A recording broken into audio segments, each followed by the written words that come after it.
Hello friends, good morning, नमस्कार। मैं हूं Archana. Welcome back to learn with VV. शुरू करेंगे अपना फ्रेंड्स आज का सेशन। आज हम पढ़ेंगे शब्दों के प्रकार। शब्द कितने प्रकार के होते हैं? शब्द 4 प्रकार के होते हैं। ये टॉपिक शब्दों के प्रकार आपके यूपी टेट और सुपर टेट के लिए इंपॉर्टेंट होता है। इसके अलावा आप किसी भी कॉम्पिटिटिव एग्जाम की तैयारी कर रहे हैं, हिंदी में यहाँ से क्वेश्चन बनते हैं। साथ ही साथ डिस्कस करेंगे कि एग्जामिनर क्वेश्चन किस तरीके से पूछता है, इन सबको भी हम जानेंगे। तो वीडियो को शुरू से लेकर आखिर तक देखिएगा। चैनल को अभी तक सब्सक्राइब नहीं किया है तो चैनल को प्लीज सब्सक्राइब कर लीजिए, साथ ही बेल आइकन को प्रेस कर लें। चलिए देखते हैं शब्दों के प्रकार। शब्द कितने प्रकार के होते हैं? शब्द 4 प्रकार के होते हैं। इनको अलग अलग उस पर बांटा गया है कि प्रयोग के आधार पर शब्द, स्रोत या उत्पत्ति के आधार पर शब्द, अर्थ के आधार पर और रूप के आधार पर। इनमें 4 प्रकार के शब्द होते हैं। सबसे पहले हम जानेंगे प्रयोग के आधार पर। प्रयोग के आधार पर शब्द कितने प्रकार के होते हैं? प्रयोग के आधार पर अगर बात की जाए तो प्रयोग के आधार पर शब्द होते हैं 3 प्रकार के: रूढ़ शब्द, यौगिक शब्द और योग रूढ़ शब्द। जहां से आपका क्वेश्चन बनता है और यूपी टेट और सुपर टेट में एग्जाम में आप पेपर उठाकर देख लीजिएगा, यहां से आपको क्वेश्चंस जरूर मिलेगा। चलिए जानते हैं सबसे पहले रूढ़ शब्द कौन से होते हैं। रूढ़ शब्द वे होते हैं जिनका सार्थक खंडन न हो, अर्थात खंडित होने पर इनका कोई अर्थ ना निकलता हो। ये प्राय 2 शब्दों से मिलकर बने होते हैं। क्या है? ये प्राय 2 शब्दों से मिलकर बने होते हैं और इनका कोई सार्थक खंडन न हो। अगर इनका खंडन कर भी दिया जाए तो इसमें कोई अर्थ इनका नहीं निकलता है। जैसे कि हम बात करें जल, पानी, नल, हल आदि, तो आप इनका खंड करके देखिए। जल, इसका कोई अर्थ निकलता है क्या? यहाँ पर देखिए, जयला, जल है, जय का कोई अर्थ नहीं है, लय का कोई अर्थ नहीं। अगर इन दोनों को मिलाओगे तो ही इसका कोई अर्थ होगा। इनका अलग अलग करने पर, खंडन करने पर कोई अर्थ नहीं निकलता है। ठीक है, और ये प्राय 2 शब्दों से मिलकर बने होते हैं। ठीक है, चलिए नेक्स्ट है यौगिक रूढ़ शब्द। यौगिक शब्द, यौगिक शब्द कौन से होते हैं? जिनका सार्थक खंडन हो। ये उपसर्ग या प्रत्यय भी हो सकते हैं। जिनका सार्थक खंडन हो और ये उपसर्ग या प्रत्यय भी हो सकते हैं। कौन से होते हैं? विद्यालय, सूर्योदय, यज्ञशाला। जैसे विद्या प्लस आलय। ठीक है, विद्या प्लस आलय, सूर्य प्लस उदय। इस तरीके से इनमें प्रत्यय और आपका उपसर्ग लगा होता है। एग्जामिनर यहाँ से क्वेश्चन पूछ सकता है कि यौगिक शब्द कौन से होते हैं और आपको दे दिया जाए जल, दशानन और विद्यालय, ये शब्द आपको दे दिए जाए तो इसमें से एग्जामिनर आपसे क्वेश्चन पूछ सकता है कि कौन सा यौगिक शब्द कौन सा है इनमें से, तो आपका आंसर होगा विद्यालय। ठीक है, जिनमें, या पूछ सकता है कि उपसर्ग और प्रत्यय किस में लगा होता है, रूढ़ में, यौगिक में या योग रूढ़ में, तो आंसर आपका यहाँ पर होगा यौगिक शब्द में प्रत्यय और उपसर्ग लगा होता है। नेक्स्ट है योग रूढ़ शब्द कौन से होते हैं? योग रूढ़ शब्द कौन से होते हैं? ऐसे शब्द यौगिक तो होते हैं परंतु अपना वास्तविक अर्थ त्याग कर कोई विशेष अर्थ ग्रहण करते हैं। इनका अपना कोई अर्थ नहीं होता, ये अपना अर्थ त्याग कर कोई दूसरा अर्थ ग्रहण कर लेते हैं। जैसे नीलकंठ, गजानन, हंसवाहिनी, दशानन। नीलकंठ, नीला है कंठ जिसका, कौन है? शिव। ठीक है, दशानन, 10 है आनंद जिसके, कौन है? रावण। इस तरीके से ये एक और यहाँ पर इंपॉर्टेंट चीज है जिसमें कि आप देखेंगे योग रूढ़ शब्द कौन से होते हैं? बहुब्रीहि समास। बहुब्रीहि समास के जितने भी शब्द होते हैं वो योग रूढ़ होते हैं। इसके अलावा एक है पंकज। पंकज क्या? कमल, कीचड़ में खिला हुआ कमल। जहां से ये एग्जामिनर कई बार ये क्वेश्चन पूछा गया कि पंकज क्या है? पंकज बहुब्रीहि समास है, द्विगु समास है, तो ये बहुब्रीहि समास है। ये आपसे पूछ सकता है कि पंकज क्या है? यौगिक शब्द है, योग रूढ़ शब्द है, क्या है ये? तो आपका आंसर होगा कि पंकज योग रूढ़ शब्द है। बहुब्रीहि समास आप ध्यान रखिए कि बहुब्रीहि समास वाले जो शब्द आते हैं वो आपके योग रूढ़ में होते हैं, जिनका अपना कोई अर्थ ना हो, जिनका खंडन तो हो लेकिन अपना कोई अर्थ ना हो और अपना अर्थ त्याग कर ये कोई दूसरा विशेष अर्थ ग्रहण कर लेते हैं, तो वो आपके होंगे योग रूढ़ शब्द। ठीक है, चलिए नेक्स्ट अगर हम बात करें शब्दों के प्रकार, अर्थ के आधार पर शब्द कितने प्रकार के होते हैं? तो अर्थ के आधार पर शब्द होते हैं 2 प्रकार के, सार्थक और निरर्थक।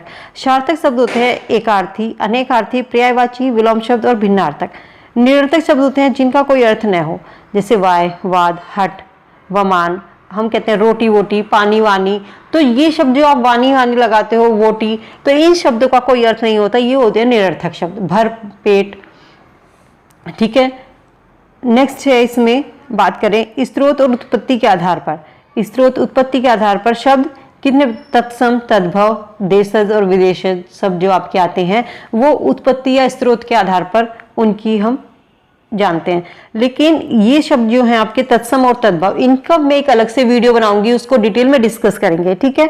चलिए अभी देख लेते हैं स्रोत और उत्पत्ति के आधार पर शब्द कौन से होते हैं। तत्सम शब्द होते हैं, ये शब्द संस्कृत के होते हैं। तत्सम शब्द संस्कृत के होते हैं, जैसे अग्नि, कपोल, दरिद्रा, मक्षिका, इक्षु, चक्षु, मत्स्य। नेक्स्ट है तद्भव शब्द। इसमें कौन से शब्द आते हैं, इसमें हिंदी के शब्द आते हैं। तद्भव में कौन से शब्द आते हैं, तद्भव में हिंदी के शब्द आते हैं, जैसे आग, कबूतर, हल्दी, मक्खी, ईंख, आंख, मछली, ये आपके तद्भव हो गए।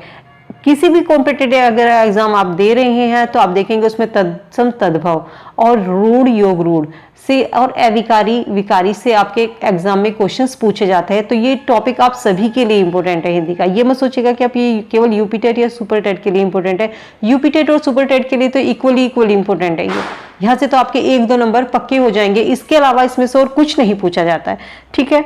इसको हम डिटेल में डिस्कस कर लेंगे, तत्सम और तद्भव शब्द को, ठीक है। चलिए, देशीय शब्द कौन से होते हैं, ऐसे शब्द जो क्षेत्रीय प्रभाव के कारण या पारंपरिक रूप से हमारी भाषा में जुड़ गए हैं, देशीय शब्द कहलाते हैं। ये शब्द कौन से होते हैं, जैसे झोला हुआ, थैला, डंडा, ठसाठस, टनाटन, पेट, लोटा, झोला, पंगा, ये ना पूर्व दिशा में, कई या पंगा, ये शब्द कौन से होते हैं, ये शब्द होते हैं देशज। विदेशी शब्द, इन्हें आगत शब्द भी कहते हैं। पूछ सकता है एग्जामिनर क्वेश्चन आपसे, आगत शब्द कौन से होते हैं, तत्सम होते हैं, तद्भव होते हैं या विदेशज होते हैं, तो आपका आंसर होगा यहाँ आपके विदेशी शब्द कौन से होते हैं, आगत शब्द इनको कहते हैं। आगत शब्द में इसमें आया फारसी, दफ्तर, दुकान, बाजार, हिंदी, आदमी, अनार, चुगलखोर, चापलूस, प्याला और रुमाल। यहाँ से आपका क्वेश्चन बनता है, मोस्ट इंपोर्टेंट टॉपिक है फ्रेंड्स ये। इसमें से क्वेश्चन देखिए एग्जाम किस तरीके से पूछता है, आपको शब्द दे देंगे, 3-4 शब्द दे दिया आपको, किताब दे दिया, सरकार दे दिया, बाजार दे दिया, है ना, इसके अलावा आपको पुलिस दे दिया। तो इनमें से आपसे एग्जामिनर पूछ लेगा कि फारसी से कौन सा शब्द लिया गया है।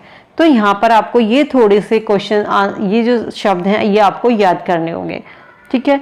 दफ्तर है, दुकान है, बाजार, बिजली, ये शब्द कहाँ से लिए गए हैं, ये शब्द हैं फारसी के।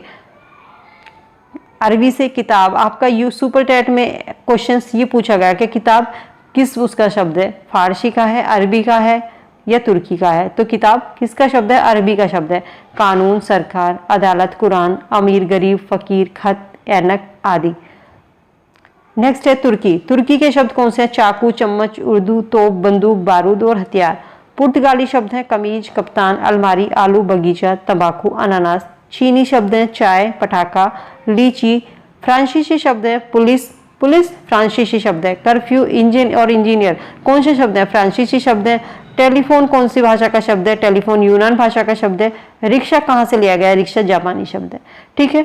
चलिए नेक्स्ट है संकर शब्द। संकर शब्द आपसे पूछ लेता है, 2 भाषाएं मिलकर एक हो जाती हैं तो उसे हम संकर शब्द कहते हैं। किसको कहते हैं संकर शब्द, जब 2 भाषाएं मिलकर एक हो जाती हैं। देखिए छायादार, छाया प्लस दार। ऑपरेशन, कक्ष। लाठी प्लस चार्ज, लाठी चार्ज। वर्ष, गांठ। यहाँ से आपका ये शब्द होते हैं संकर शब्द। रूप के आधार पर अगर बात करें तो रूप के आधार पर शब्द होते हैं 2 प्रकार के। कौन कौन से होते हैं, विकारी शब्द होते हैं और अविकारी। विकारी शब्द कौन से होते हैं, जिनमें परिवर्तन, बदलाव या चेंज होता है। वे शब्द जो लिंग वचन के आधार पर अपना रूप परिवर्तित कर लेते हैं, विकारी शब्द कहलाते हैं। देखिए संज्ञा, सर्वनाम, विशेषण और क्रिया कौन से होते हैं, संज्ञा, सर्वनाम, विशेषण, क्रिया। किस तरीके से इनमें परिवर्तन होता है, जैसे हम को आप क्या लिखते हैं, हमको हमें लिख सकते हैं, और क्या लिख सकते हैं, हमारा लिख सकते हैं। तो ये आपका चेंज हो गया। बच्चे को बच्चा, बच्चे, बच्ची, इस तरीके से आप इसको संज्ञा। बुरा, बुराई। विशेषण, खाना, खाया या खाएगा, ये आपका होगा क्रिया। इस तरीके से आप इसको संज्ञा, विशेषण, सर्वनाम और क्रिया के आधार पर, लिंग वचन के आधार पर अपना रूप परिवर्तन कर लें। वो शब्द होते हैं हमारे विकारी शब्द के अंतर्गत आते हैं। मैं, मुझे, हमें। तुम, तू, तुम्हारा, कि तुमको तू लिख सकते हो, तुम्हारा चेंज कर सकते हो, तो ये आपका सर्वनाम हुआ। लड़का, लड़की, लड़की, संज्ञा। नीला, नीली, नीले, ठीक है। भले को क्या लिख सकते हो, भली और भले, ये आपका क्या हुआ, ये आपका हो गया विशेषण। पढ़ता, पढ़ती, पढ़ते, पढ़ा, ये आपका हो गया क्रिया। क्रिया के आधार पर आप इनको चेंज कर सकते हैं। नेक्स्ट आता है अविकारी शब्द, ये कितने होते हैं? 4। देखिए विकारी शब्द आपसे एग्जाम में पूछ ले कि विकारी शब्द कितने होते हैं, तो ये भी 4 होते हैं और अविकारी शब्द भी 4 होते हैं। शब्द लिंग या वचन के आधार पर अपना रूप परिवर्तन नहीं करते हैं। कौन से होते हैं? अविकारी शब्द वे होते हैं जो लिंग वचन के आधार पर अपना रूप परिवर्तन नहीं करते हैं। एग्जाम में आपसे इसकी डेफिनेशन भी पूछी जा सकती है, विकारी और अविकारी की। ये कौन से होते हैं? जैसे आजकल, किंतु, परंतु, लेकिन, क्योंकि, इधर उधर। ये भी आपसे एग्जाम में क्वेश्चन पूछ सकता है कि आजकल, किंतु, या आपसे हमें, बच्चा, बुराई और परंतु, इसमें से अवयव कौन सा है या इसमें से अविकारी शब्द कौन सा है? तो आपका आंसर होगा लेकिन या किंतु परंतु शब्द जो है वो अविकारी हैं। यहाँ पर ये आपको थोड़ा सा ध्यान देना होगा। अरे, हे, यहाँ, ये विस्मयादिबोधक शब्द भी किसमें आते हैं? अविकारी शब्दों में आते हैं। अविकारी शब्द कौन से होते हैं? क्रिया विशेषण, संबंध बोधक, समुच्चय बोधक और विस्मयादिबोधक। निपात भी अविकारी में आते हैं लेकिन हम इसको अविकारी में काउंट नहीं करते हैं। निपात शब्द कौन से होते हैं? तो, ही, थे, इस तरीके के शब्द आते हैं निपात शब्द। इसका अलग से एक वीडियो बनाएंगे निपात शब्द का, उसमें हम इसको डिस्कस करेंगे डिटेल में, ठीक है। तो क्रिया निपात शब्द अविकारी शब्द कितने प्रकार के होते हैं? 4 प्रकार के। क्रिया विशेषण, संबंध बोधक, समुच्चय बोधक और विस्मयादिबोधक। देखिए जैसे कछुआ धीरे धीरे चलता है, तो धीरे धीरे को आप इसको चेंज नहीं कर सकते, वे कल आएंगे।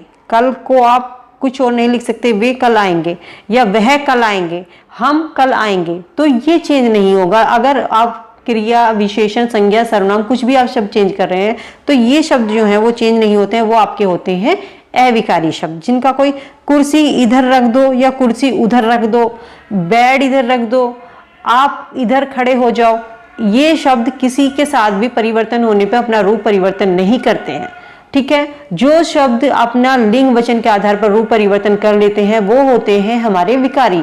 जो लिंग वचन के आधार पर अपना कोई रूप परिवर्तित नहीं करते, जो कि तो रहते हैं, वो होते हैं हमारे अविकारी शब्द।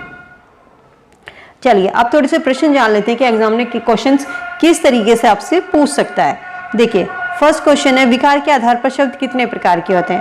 आपने अभी पीछे पढ़ा विकार के आधार पर शब्द कितने प्रकार के होते हैं, तो आंसर होगा आपका 4। नेक्स्ट है, विकारी शब्द कितने प्रकार के होते हैं? विकारी शब्द कितने प्रकार के होते हैं? विकारी शब्द होते हैं 4 प्रकार के। कौन कौन से? संज्ञा, सर्वनाम, विशेषण, क्रिया। कौन सा विकारी शब्द नहीं है? कौन सा विकारी शब्द नहीं है? देखिए संज्ञा, सर्वनाम और विशेषण, ये तीनों क्या हैं?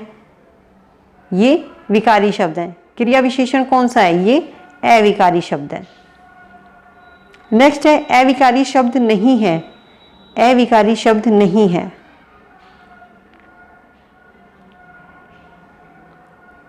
तुम शब्द क्या है?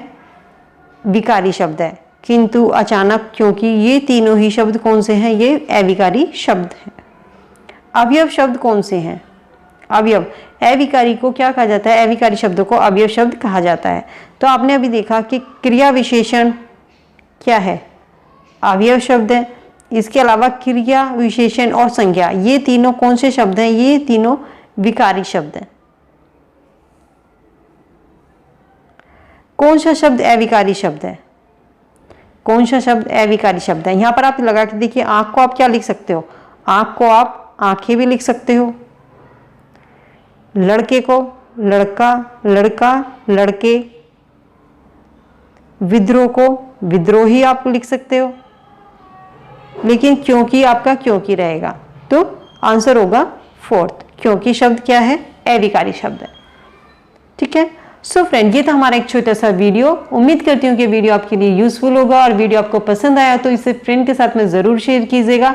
वीडियो पसंद आई हो तो वीडियो को एक लाइक ज़रूर कीजिएगा। चैनल पे नए हैं तो चैनल को सब्सक्राइब कर लीजिएगा, जिससे मैं इसी तरीके से आपके सब्जेक्ट्स की और वीडियो आपके लिए लेकर आ सकूँ। मिलती हूँ नई वीडियो में, तब तक के लिए goodbye, be happy, be safe. Thank you so much.